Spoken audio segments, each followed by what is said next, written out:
ಸರ್ಕಾರಿ ಉದ್ಯೋಗಾಕಾಂಕ್ಷಿಗಳಿಗೆ ರಾಜ್ಯ ಸರ್ಕಾರ ದಸರಾ ಗಿಫ್ಟ್ ನೀಡಿದೆ.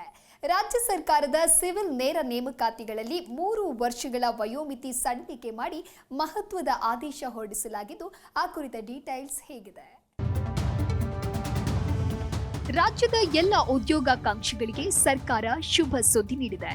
ರಾಜ್ಯ ಸರ್ಕಾರದ ಎಲ್ಲ ನೇಮಕಾತಿಗಳಲ್ಲಿ ಎಲ್ಲ ಪ್ರವರ್ಗಗಳಿಂದ ಸೇರಿದ ಅಭ್ಯರ್ಥಿಗಳಿಗೆ ಒಂದು ಬಾರಿಗೆ 3 ವರ್ಷಗಳ ವಯೋಮಿತಿ ಸಡಿಲಿಕೆ ಮಾಡಿ ಸರ್ಕಾರ ಆದೇಶ ಹೊರಡಿಸಿದೆ.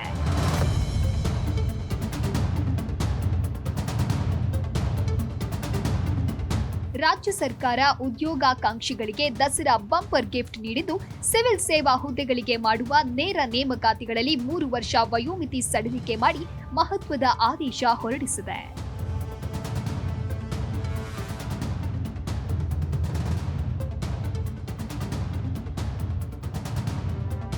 ರಾಜ್ಯ ಸರ್ಕಾರದ ವಿವಿಧ ಇಲಾಖೆಗಳ ಮೂಲಕ ನಡೆಸುವ ನೇರ ನೇಮಕಾತಿಯಲ್ಲಿ ಭಾಗವಹಿಸುವ ಎಲ್ಲ ಪ್ರವರ್ಗಗಳ ಅಭ್ಯರ್ಥಿಗಳಿಗೂ ಒಂದು ಬಾರಿಗೆ ಅನ್ವಯವಾಗುವಂತೆ 3 ವರ್ಷಗಳ ವಯೋಮಿತಿ ಸಡಿಲಿಕೆ ಮಾಡಿ ರಾಜ್ಯ ಸರ್ಕಾರ ಅಧಿಕೃತ ಆದೇಶ ಹೊರಡಿಸಿದೆ.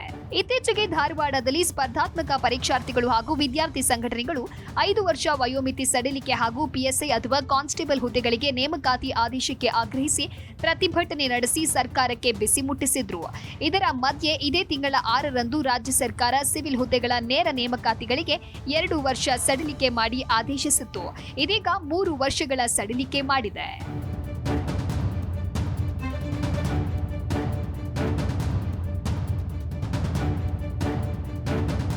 ಕರ್ನಾಟಕದಲ್ಲಿ ಪರಿಶಿಷ್ಟ ಜಾತಿಯಲ್ಲಿ ಒಳ ಮೀಸಲಾತಿ ಜಾರಿ ಆಗುವವರೆಗೂ ರಾಜ್ಯದ ಸಿವಿಲ್ ಸೇವೆಗಳಲ್ಲಿ ಮೀಸಲಾತಿ ಅನ್ವಯವಾಗುವ ವೃಂದಗಳಲ್ಲಿನ ಹುದ್ದೆಗಳಿಗೆ ನೇರ ನೇಮಕಾತಿ ಮಾಡಿರಲಿಲ್ಲ.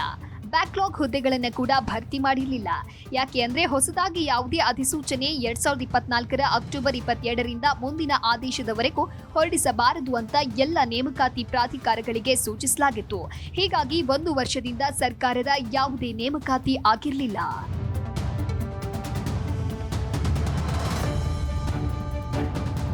ಈ ಹಿನ್ನೆಲೆಯಲ್ಲಿ ರಾಜ್ಯ ಸರ್ಕಾರ ಉದ್ಯೋಗಾಕಾಂಕ್ಷಿಗಳಿಗೆ ಗುಡ್ ನ್ಯೂಸ್ ನೀಡಿದ್ದು, ಎಲ್ಲ ಪ್ರವರ್ಗಗಳಿಗೆ ಸೇರಿದ ಅಭ್ಯರ್ಥಿಗಳಿಗೆ ಒಂದು ಬಾರಿಗೆ 3 ವರ್ಷಗಳ ವಯೋಮಿತಿ ಸಡಿಲಿಕೆ ಮಾಡಿದೆ. ಹೀಗಾಗಿ ಎಲ್ಲ ಅಭ್ಯರ್ಥಿಗಳು ಸರ್ಕಾರದ ಉದ್ಯೋಗಗಳಿಗೆ ಅರ್ಜಿಗಳನ್ನು ಸಲ್ಲಿಕೆ ಮಾಡಬಹುದು.